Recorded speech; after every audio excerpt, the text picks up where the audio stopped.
Abra sua Bíblia no livro de Lucas, no capítulo 24. E eu quero que você acalme o seu coração. Quero que você se aquiete. Eu quero que você acalme a sua alma para acompanhar uma história extraordinária. Os dois discípulos no caminho de Emaús. Lucas capítulo 24, no versículo 13. Lucas 24, 13. Diz assim a palavra de Deus: naquele mesmo dia, dois deles estavam de caminho para uma aldeia chamada Emaús, distante de Jerusalém 60 estádios, e iam conversando a respeito de todas as coisas sucedidas. Aconteceu que, enquanto conversavam e discutiam, o próprio Jesus se aproximou e ia com eles. Os seus olhos, porém, estavam como que impedidos de o reconhecer. Então lhes perguntou Jesus: que é isso que vos preocupa, e de que ides tratando à medida que caminhais? E eles pararam entristecidos. Um, porém, chamado Cleopas, respondeu dizendo: és o único, porventura, que tendo estado em Jerusalém, ignoras as ocorrências destes últimos dias? Ele lhes perguntou: quais? E explicaram o que aconteceu a Jesus, o Nazareno, que era varão profeta, poderoso em obras e palavras diante de Deus e de todo o povo, e como os principais sacerdotes e as nossas autoridades o entregaram para ser condenado à morte e o crucificaram. Ora, nós esperávamos que fosse ele quem havia de redimir a Israel, mas depois de tudo isto, é já este o terceiro dia desde que tais coisas sucederam.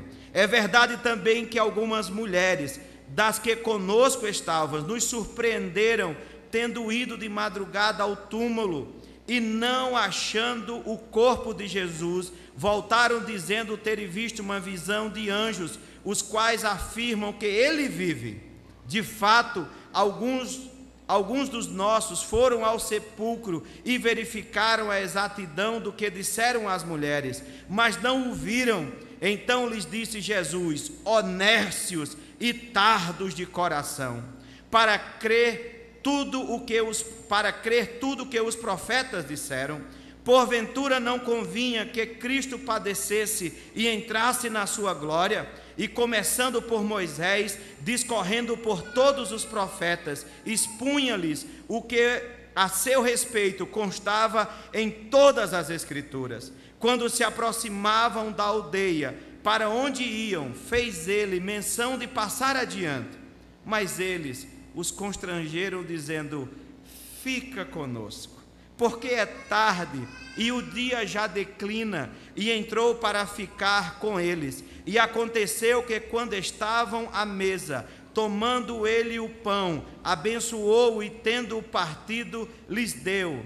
Então se lhe abriram os olhos e o reconheceram, mas ele desapareceu da presença deles. E disseram um ao outro: porventura não nos ardia o coração quando ele pelo caminho nos falava, quando nos expunha as Escrituras? E na mesma hora, levantando-se, voltaram para Jerusalém, onde acharam reunidos os 11 e outros com eles, os quais diziam: o Senhor ressuscitou e já apareceu a Simão. Então os dois contaram o que lhes acontecera no caminho e como fora por eles reconhecido no partir do pão. Oremos. Pai, eis a tua palavra, eis a tua igreja, eis a tua noiva. Nós confiamos em ti, Espírito Santo. Quebra tudo aquilo que é contrário à ministração da tua palavra. Fala conosco, em nome de Jesus. Amém. Amém. Você já sofreu uma grande decepção? Você já sofreu uma grande derrota? Você já teve a sua vida tão arrasada, tão destruída, que o seu peito foi atingido profundamente até a alma? Você já foi abalado no seu interior ao ponto de imaginar que era melhor estar morto? Você já recebeu uma notícia tão destruidora, uma notícia tão avassaladora, uma notícia tão agonizante, que aquilo parecia ser o fim da sua vida? Eu sei que muitos aqui também já. Este dia, meus irmãos, a Bíblia chama de dia mau. É o dia em que nós somos destruídos por dentro. Vencer estes dias não é coisa fácil. E esses dias acontecem com pessoas de fé, com pessoas de Deus, com pessoas que são discípulos e estão tentando servir a Deus. E nestes dias é necessário guardar o coração, porque se não guardarmos o coração, estes dias nos atropelam, nos destrói e nos matam. Por isso que a Bíblia diz em Provérbios 4:23: sobre tudo o que se deve guardar, guarda o teu coração, porque dele procedem as fontes da vida. Guarda o teu coração, porque no dia mau, se você não guardar o coração, você é destruído por ele. Meus irmãos, muita gente já foi impactado por notícias destrutivas, mas isso não acontece só com você. Isso não acontece com muitas pessoas. Isso acontece com muitas pessoas há muito tempo. E há 2000 anos atrás, 2 discípulos de Jesus, 2 filhos de Deus, 2 pessoas que estavam tentando caminhar com Jesus, foram atingidos por uma notícia destrutiva. Hoje nós aprenderemos com pessoas que estavam sofrendo lições dos 2 discípulos no caminho de Emaús. Era domingo. Se você ler o texto anterior, capítulo 24, versículo 1, você vai saber que essa passagem acontece num domingo, como hoje. Era tardezinha, perto do pôr do sol, por volta de 5, tardezinha, final do dia. Os dias anteriores tinham sido os dias mais terríveis para estes discípulos. E aqui nós vamos pegar as primeiras lições. E a primeira lição é: precisamos ter cuidado com os caminhos enganosos dos nossos corações. Os discípulos, irmãos, tinham caminhado com Jesus. 3 anos e meio antes, Jesus tinha reunido um grupo, e a esse grupo reuniram-se muitas pessoas. Aqueles discípulos tinham visto Jesus em ação, e Jesus era extraordinário, mestre por excelência.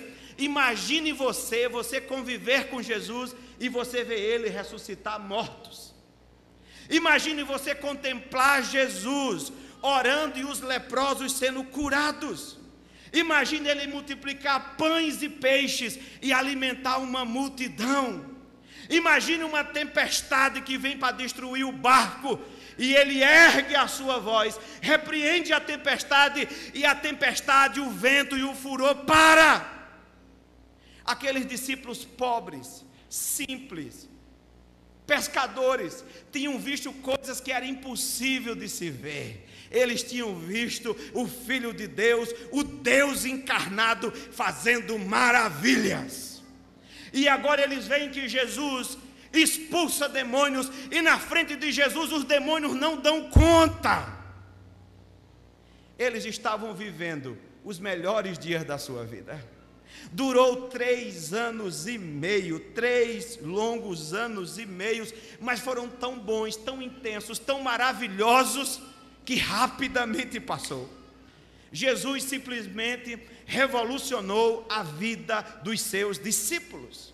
Ele pegou numa ponta um bocado de gente broca, analfabeta, pescadores, rudes, com raras exceções, e na outra ponta entregou pessoas cheias do Espírito Santo.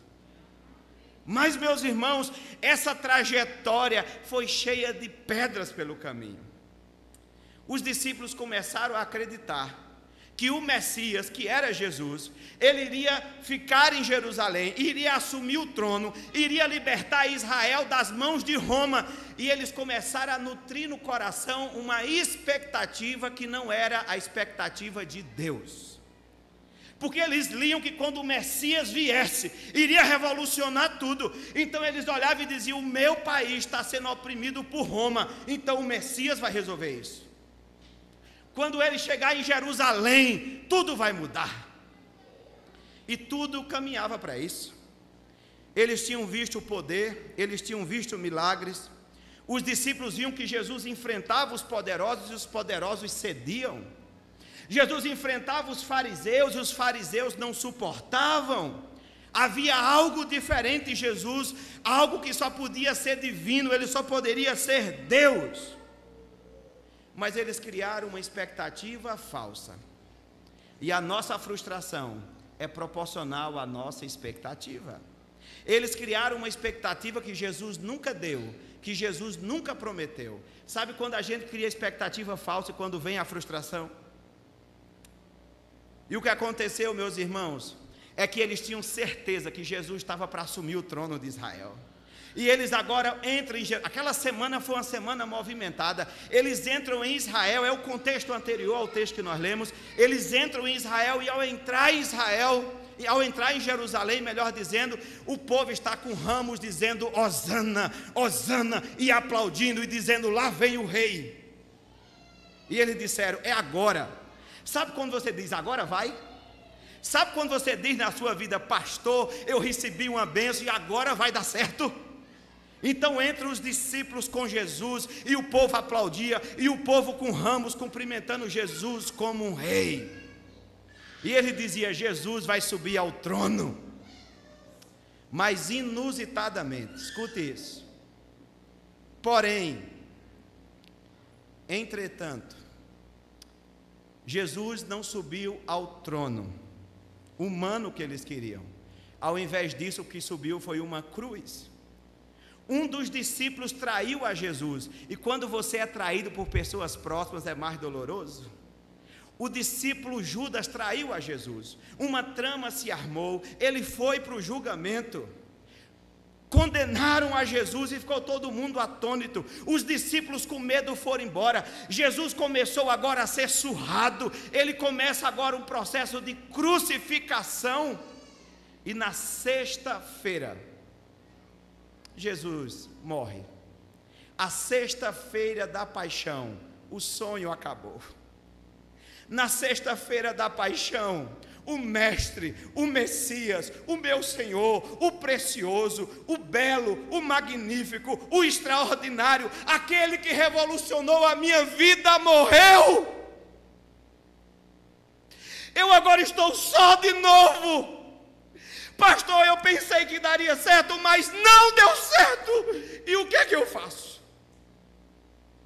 Quando eu tinha 12 anos, a minha irmã deu cabo da própria vida. Eu não vou descrever, mas eu vi a cena. Eu não deveria ter visto, mas eu vi. E aquela cena perseguiu a minha vida por muito tempo. O que os discípulos passaram foi pior do que o que eu vi. E os discípulos deveriam ficar em Jerusalém aguardando o mestre. Mas que mestre? Era Páscoa, era festa, mas que festa! Então os discípulos colocaram ali suas roupas e pegaram o caminho de casa. A festa acabou, a alegria passou. E os dois discípulos foram para Emaús. Emaús era uma aldeia pequena, significa riacho quente, era um povoadozinho insignificante. E eles agora estão a caminho de Jerusalém, eles estão agora a caminho de Emaús, saindo de Jerusalém. E eles estão entristecidos. E a sexta-feira não sai de suas cabeças. E o texto nos diz, no versículo 15: aconteceu que enquanto conversavam e discutiam, observe bem, eles conversavam e discutiam, o próprio Jesus se aproximou e ia com eles. Os seus olhos, porém, estavam como que impedidos de reconhecer. Então lhes perguntou Jesus: que é isso que vos preocupa, e de que ides tratando à medida que caminhais? E eles pararam entristecidos. porque eles continuavam pensando na sexta-feira. Um, porém, chamado Cleopas, respondeu dizendo: és o único porventura que, tendo estado em Jerusalém, ignoras as ocorrências desses últimos dias? E Jesus ironicamente pergunta: quais? Os discípulos estavam tristes, porque Jesus estava morto para eles. Já era, passa a sexta, passa o sábado, chega o domingo, é terceiro dia. Jesus, cadê Jesus? Vamos embora. E eles estão indo para casa no domingo, mas com a cabeça na sexta. Eles estão indo para casa entristecidos e os seus corações estão tão amargurados que o próprio Jesus chega perto e eles não reconhecem. Meus irmãos, quando os nossos corações estão feridos, nós deixamos de perceber as coisas mais óbvias. Quando os nossos corações estão feridos, Jesus chega perto de nós e nós não reconhecemos sequer o Salvador. Quando nós estamos feridos, não ouvimos pai, não ouvimos mãe, não ouvimos filho, não ouvimos mulher, não ouvimos ninguém, nem Deus. Porque um coração amargurado é um coração incapaz de refletir até mesmo as coisas celestiais. Porque o coração dele estava na notícia antiga, e a notícia antiga era: Jesus morreu. Mas a boa notícia estava do lado deles, ao lado deles. O Jesus ressuscitado chega e diz: por que vocês estão tristes? E nem assim eles percebem. E Jesus faz uma pergunta: o que é que está acontecendo? É até irônico. É até irônico. O caminho de Emaús, irmãos, é caminho de frustração. O caminho de Emaús é caminho de tristeza. O caminho de Emaús é caminho de derrota. No caminho de Emaús, quando nós estamos derrotados, nós queremos se esconder. Não me venha falar de esperança, não me venha mais falar de coisas gloriosas, não me fale mais do reino dos céus, porque eu já me frustrei, eu estou cansado, eu quero voltar para a minha vidinha miúda, pequena, eu quero me esconder e de preferência eu quero morrer. Mas é nessa hora que o Senhor Jesus vai andar com você, vai caminhar com você, vai na estrada, no seu passo, no seu caminho, na sua alma, porque Ele não abandona os seus discípulos. Mesmo quando você não vê, mesmo quando você não percebe, mesmo quando você não consegue perceber a sua presença, Ele está presente e caminhando do seu lado. Muitas vezes na sua vida você diz: eu estou sozinho. Mas Jesus está lá dizendo: eu estou aqui, filho meu. Muitas vezes você vai dizer: o Senhor me abandonou. E Ele vai dizer: você está enganado. Eu estou recomeçando uma nova história com você. Os discípulos estão tão angustiados que os seus olhos estão fechados, seus corações entristecidos, os seus ouvidos estão tampados. Mas o mestre fala, o mestre anda e o mestre chega junto. Então, dizer uma coisa para você, meu irmão: você não está só. Talvez você tenha uma sexta-feira na sua vida, que você está preso na sexta-feira que já aconteceu há 50 anos, há 30 anos, há 20 anos. No Rio de Janeiro, quando eu atendi uma mulher lá. Uma mulher muito chique, muito elegante. Ela entrou no consultório com um sapato alto, uma bolsa cara. Só aquela bolsa valia mais do que um carro. E ela com aquele sapato, aquele barulho, faz um barulho típico, eu não sei porque as mulheres têm esse negócio. Aquele barulho típico, chegou, sentou e essa mulher começou a chorar. E chorou a meia hora. Eu disse: meu Deus, eu não falei nada, ela já está chorando. E ela chorou, ela vai me pagar a sessão só para chorar, só pode. E ela chorou uma meia hora. Depois de meia hora, eu disse: o que foi? Ela chorou mais uns 20 minutos. E eu não podia nem interromper. Depois de tudo isso, ela disse: é porque a minha mãe nunca disse que me amava. Eu digo: meu Deus, que sexta-feira terrível. Assim estavam os discípulos. Queridos irmãos, eles iam conversando a respeito da morte de Jesus. Aqueles discípulos, eles conheciam as Escrituras, eles conheciam Jesus, eles sabiam dos milagres de Jesus, eles estavam falando sobre Jesus, eles estavam cheios de informação, mas estavam vazios do poder de Jesus. Eles estavam cheios de Escrituras, mas vazios da unção do Espírito Santo. Eles conheciam a respeito do Jesus histórico, mas estavam longe do Jesus que estava bem pertinho deles. Eles estavam cheios de referências teológicas e doutrinárias, mas faltava a eles abrir o coração e ver o Mestre.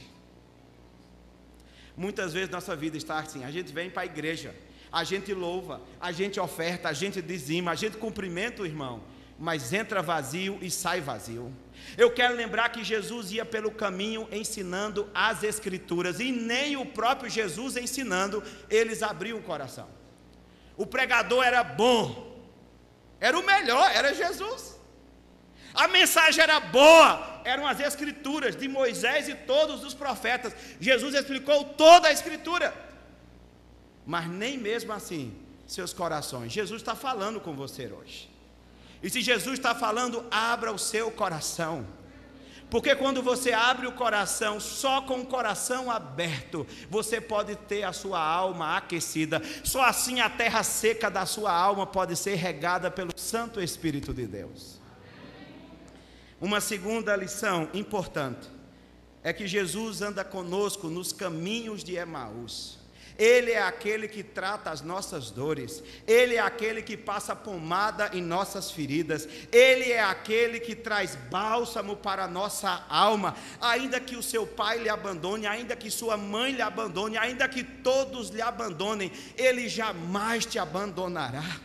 Ainda que você tenha sextas-feiras que você não quer contar para ninguém, que você tem vergonha e que você se esconde, saiba que Ele sabe todas as coisas a seu respeito, e mesmo assim Ele ama você e não abandona você e caminha com você. Queridos irmãos, os discípulos estavam com a notícia velha, eles estavam lendo o jornal velho, o jornal amarelado de sexta-feira, mas era domingo. E domingo era dia de ressurreição, porque aquele que esteve morto reviveu. Nós não servimos a um Deus que esteve vivo e morreu, nós servimos a um Deus que esteve morto e reviveu para a glória do Deus Pai. O anúncio de Jesus não está na tumba, porque a tumba está vazia, o sepulcro está vazio. Ele está à direita de Deus Pai Todo-Poderoso e intercede por nós e caminha conosco no nosso passo, na nossa caminhada, na nossa dor, na nossa tristeza, no nosso sofrimento. É domingo! É domingo de ressurreição! Ele está vivo! Hoje é domingo. Largue a sua sexta-feira, não leia jornal antigo, pare de olhar para trás, porque o Senhor Jesus nos diz, por meio da sua palavra, que o nosso Deus pega todo o nosso pecado e lança no mar do esquecimento. Toda a sua culpa, todo o seu pecado, toda a sua transgressão, se ela for confessada, ela é perdoada, e não há ninguém neste mundo, nem no céu, nem na terra, que possa lhe acusar se Jesus já lhe perdoou, porque Ele morreu e reviveu para anunciar perdão e salvação sobre a sua vida. Liberte-se das sextas-feiras malditas, se alegre com a ressurreição do domingo, e hoje é domingo. Se você crê em Jesus, toda a sua vida será domingo, porque Ele ressurgiu para sempre. Segunda é domingo, terça é domingo, quarta é domingo, quinta é domingo, sexta é domingo, sábado é domingo, domingo é domingo. Como é o tratamento de Jesus? Porque esses homens tinham que ser tratados. Lá no versículo 25, Jesus trata de forma clara. Olha, nós pensamos às vezes que Jesus pega leve com a gente. Não, Jesus é um bobinho assim. Não. Olha o versículo 25 aí. O versículo 25 ele disse assim: então lhes disse Jesus, ó nércios e tardos de coração para crer. O tratamento de Jesus começou com uma repreensão. Ó nércios, ó inconsequentes, loucos, perdidos, imprudentes, vocês são tardios, vocês ainda não entenderam o que eu quero fazer na vida de vocês. Eu estou do lado de vocês, eu morri por vocês, eu vim a essa terra por vocês, eu anunciei salvação a vocês, eu fiz milagre na vida de vocês e vocês não entenderam ainda. Então abram a mente para entender agora. Agora, ô nércios, não seja nércio, meu irmão. O Senhor ama você. Então pare de dizer que ninguém lhe ama. Ô meu irmão, levante a cabeça. Pare de olhar para trás. Aqueles discípulos conjugavam tudo no passado. É porque Jesus morreu, é porque Ele tinha prometido. Quem está com o coração ferido só tem passado, não tem presente nem tem futuro. Mas quem crê na ressurreição tem presente e tem futuro eternamente. Porque quer vivamos, quer morramos, nós somos do Senhor. Porque o viver é Cristo e o morrer é lucro. Lucro. Alguém que crê na ressurreição sabe viver e sabe morrer. Se viver, vive para a glória de Deus. E se morrer, vai para a glória de Deus. Pastor Mauro Israel, um grande pastor da primeira igreja batista de São Gonçalo, foi acometido por um câncer. E a igreja toda começou a orar por ele, a orar: Senhor, cura meu pastor, cura meu pastor. Um dia ele parou a igreja e disse: meus irmãos, eu quero pedir um favor a vocês. Eu estou achando muito bonito, eu sei que vocês me amam, mas deixa eu dizer uma coisa. Meus irmãos, se Deus me curar, vocês verão a glória de Deus. Mas se Deus não me curar, eu verei a glória de Deus. Então parem de preocupação, porque se eu partir, eu estarei na glória. Quem crê na ressurreição sabe viver e sabe morrer. Sai do calabouço, sai da sexta-feira, sai do pessimismo, sai da prisão do pecado. Para de dizer que ninguém ama, para de lembrar das traições que recebeu, para de pensar no passado estranho, porque ele tem futuro e tem futuro certo ao lado daquele que nos enxugará do nosso rosto toda lágrima. Tem alguma cidade que você quer conhecer? Tem alguma cidade do mundo assim: eu quero ir para Paris. Eu quero conhecer o Rio de Janeiro. Se você não for para lá, não tem problema. Porque a Bíblia diz que nem olhos viram, nem ouvidos ouviram o que Deus tem preparado para aqueles que o amam. Você é incapaz de imaginar a beleza da Nova Jerusalém. Lá não precisa lá de luz elétrica, porque o nosso Senhor é a luz do mundo e nos iluminará. Nós passaremos a eternidade glorificando o seu nome. Lá não haverá dor, nem sofrimento, nem lágrima. Tudo isso por causa da ressurreição. Ele vive. O tratamento de Jesus começa com uma repreensão. Ele é claro, ele é firme, ele é amoroso, mas é verdadeiro. E a segunda parte do tratamento foi com a exposição das Escrituras. Olha o versículo 26. Porventura não convia que Cristo padecesse e entrasse na sua glória? E começando por Moisés, ou seja, a lei, discorrendo por todos os profetas, expunha-lhes o que a seu respeito constava em todas as Escrituras. Então aqui tem uma segunda lição daqueles discípulos no caminho de Emaús. O tratamento de Jesus começa com uma repreensão, mas ela continua com o ensino das Escrituras Sagradas. A palavra de Deus é cura para a sua alma. Você quer ouvir Deus falar? Leia as Escrituras Sagradas. Você quer ouvir Deus ensinar o seu coração? Leia o que Ele registrou. O próprio Senhor Jesus, que é Deus, nos deu exemplo. Ao trabalhar no coração dos seus discípulos, Ele fala das Escrituras. E a minha pergunta é: qual é a sua relação com a palavra de Deus? Qual é o valor que você dá à palavra de Deus? Que tempo na sua vida você reserva para o bálsamo, para a pomada de Deus para a nossa alma? A palavra de Deus é cura. Quer ouvir Deus falar? Leia a palavra. Quer ouvir Deus falar alto e bom som? Leia a palavra de Deus em alto e bom som. Deus fala de muitas formas, mas a forma por excelência pela qual Ele fala é com a palavra. Sei que Deus fala de outras formas, eu creio que Deus fala de outras formas, mas a forma suprema, a forma inconfundível e a forma que é norma para todas as outras formas é a palavra. Está na palavra, é de Deus. Não está na palavra, não é de Deus. E o próprio Senhor Jesus estava tratando os corações dos discípulos. Os discípulos estavam a caminho de Emaús, mas à margem da vida. A caminho de Emaús, mas à margem da fé. A caminho de Emaús, mas amargurados de alma. A caminho de Emaús, mas com gosto de derrota na boca. E sabe como Jesus curou? Com a palavra. Aqui acontece uma coisa, por favor, pegue isso. Se você esquecer todo o resto, pegue isso. Lá no versículo 28, descubra o que os discípulos falaram. Isso foi revolucionário. Versículo 28. Quando eles chegaram em Emaús, Jesus fez de conta que ia passar, mas aí os discípulos já estavam sendo tratados. E aí eles falam a coisa mais linda que eu queria que você falasse hoje. Quando se aproximaram da aldeia, para onde iam, fez ele menção de passar adiante, mas eles os constrangeram, dizendo: fica conosco. Mais uma vez, fica conosco. Senhor Jesus, fica conosco. Eles estavam tristes, eles estavam amargurados, mas a proporção que a palavra de Deus se manifestava, eles estavam dizendo: Jesus, está bom demais estar com o Senhor.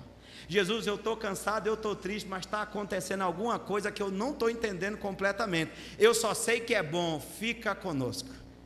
Ele está aqui hoje, irmãos. E você pode dizer aí no seu coração: Senhor Jesus, fica comigo.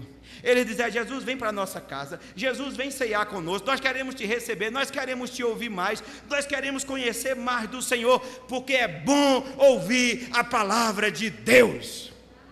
Me perdoe, mas se está sendo um peso vir para a igreja, ouvir a palavra de Deus, é porque o seu coração está fechado. E você precisa pedir a Jesus: Jesus, cura meu coração. Jesus, abre a minha mente. Jesus, tira os tampões de meus ouvidos. Jesus, eu quero sentir o teu poder, a tua unção e a tua graça. Me faz sentir novamente. A Bíblia diz que Davi, o grande rei de Israel, pecou. E quando Davi pecou, Davi perdeu a alegria da salvação. E Davi, orando ao Senhor, diz exatamente isso para o Senhor: restitui-me a alegria da tua salvação. Restitui a minha alegria, restitui o meu coração aquecido. Eles chamaram Jesus para a intimidade. Mas agora, meus queridos irmãos, no versículo 30, aconteceu que quando estavam à mesa, tomando ele o pão, abençoou e tendo partido lhes deu. Então se lhes abriram os olhos e o reconheceram. Mas ele desapareceu da presença dele. Na intimidade, na casa, na ceia, eles foram visitados extraordinariamente. De uma só vez, depois de ouvirem a palavra, depois de ouvirem o Salvador, depois de chamarem o Salvador para perto, de repente as vendas dos seus olhos caíram e eles contemplaram o dia de domingo, o dia da ressurreição. Os seus olhos foram abertos e eles tiveram a visão do glorioso Filho de Deus. É na intimidade que você contempla Deus. É com o coração curado. É na intimidade do seu quarto. É na intimidade da sua casa. É na oração sincera. Há quanto tempo você não ora de verdade? Há quanto tempo suas orações são gélidas? Nós precisamos de luz na cabeça, mas precisamos de fogo no coração. Nós precisamos de muita ideia para crer. Nós precisamos de conhecimento, mas nós precisamos sobretudo de aquecimento de alma. Conhecimento por si só se perde, mas aquecimento de alma nos dá força para viver. Os seus olhos foram abertos na intimidade. Você precisa de intimidade com o Salvador. Quando Jesus se apresenta, ele está dizendo: vocês queriam um rei terreno, mas o meu reino não é deste mundo. Porque o reino de Deus não consiste de coisas humanas. Porque eu sou rei dos reis e senhor dos senhores. Eu reino sobre a terra e eu reino sobre o céu. Eu venci o último adversário, que é a morte. Jesus reservou para si o direito de dizer: nem a morte pode me vencer. E se você crê em mim, obras maiores fará, porque aquele que crê em mim, ainda que esteja morto, viverá para sempre. Aleluia!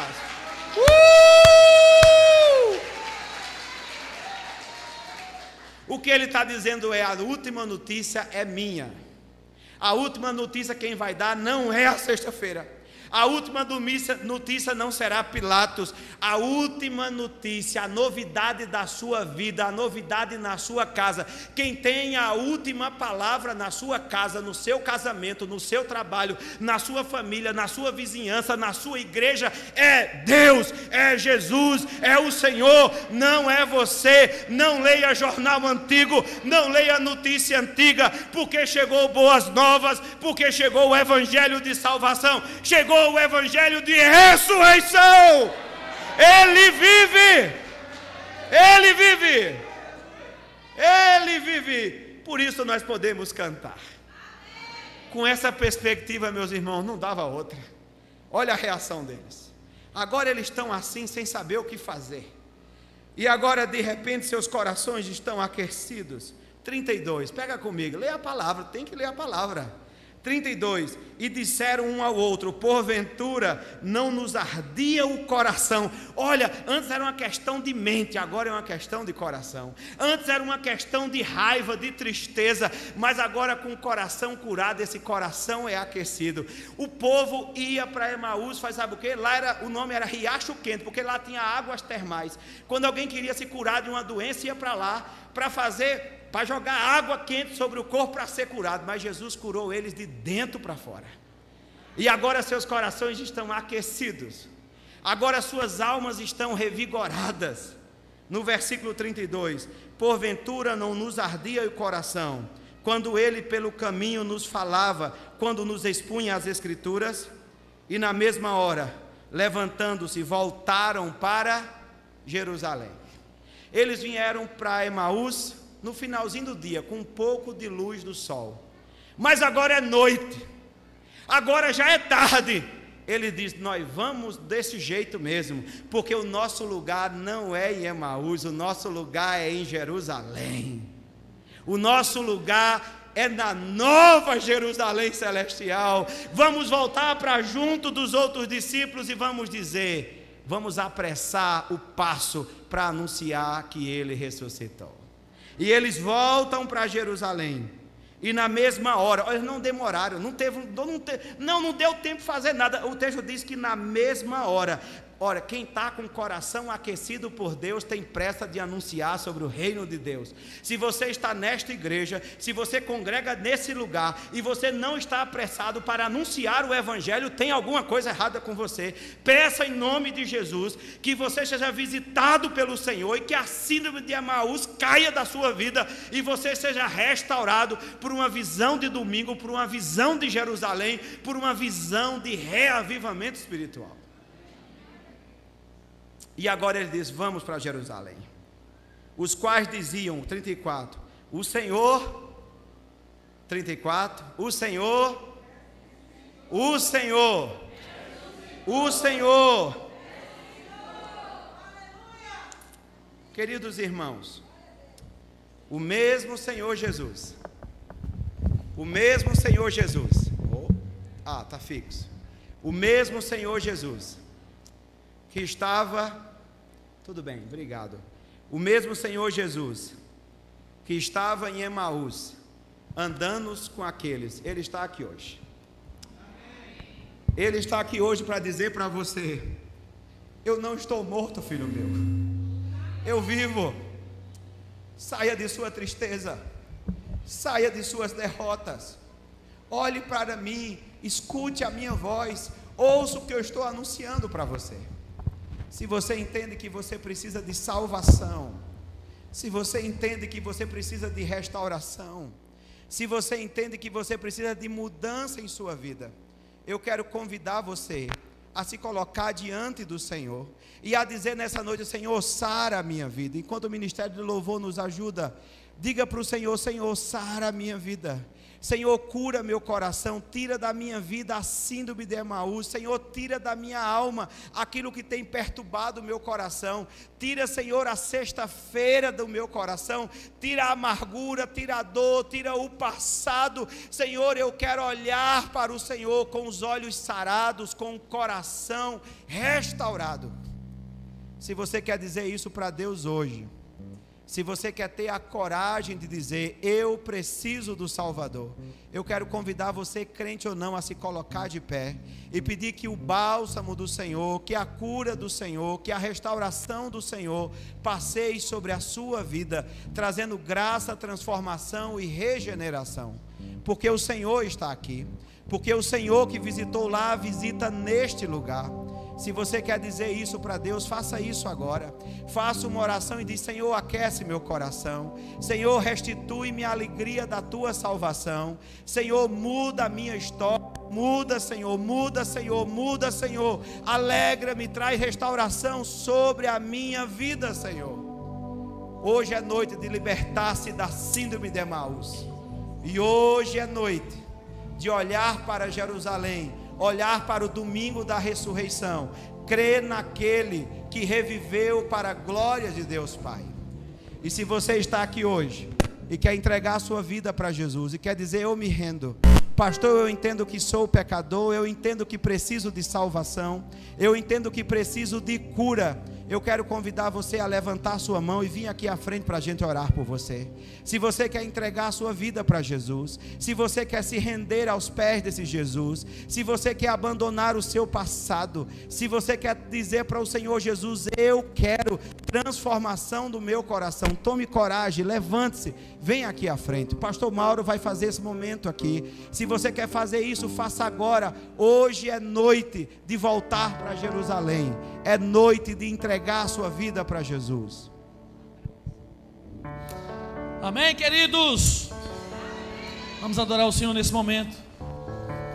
E em seguida nós esperamos, com muita expectativa, que você tome uma decisão. A melhor e maior decisão da sua vida é entregar a sua vida a Jesus. Vamos adorar a Deus.